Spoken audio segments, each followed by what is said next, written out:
Hello friends, I'm Renu Verma. Welcome to Quantum Thought.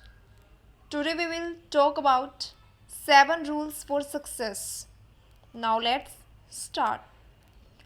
Focus on the process, not the result. If you just focus on the result, you will stop trying when small failures appear along the way. Do what it's that ignites your soul. Success does not create happiness. Happiness creates success. We are happiest when we follow what is in our heart. Find mentors and role models. Find mentors and role models who have already achieved what you would like to achieve in life. Play to your strengths. Don't feel ashamed of your weakness.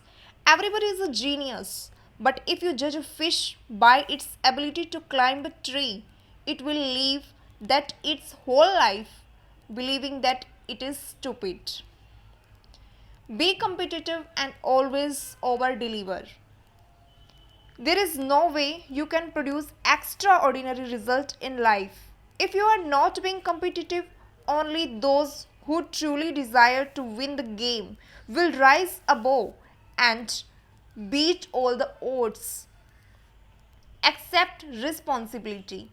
Whatever happens in your life or career, the best path to the development of your personal power is to accept responsibility for the outcomes, both positive and negative, which are the result of your efforts. Learn to embrace failure. Failures are simply stepping stone on your path to success. Embrace them as wonderful opportunity to learn, grow and evolve. Thank you.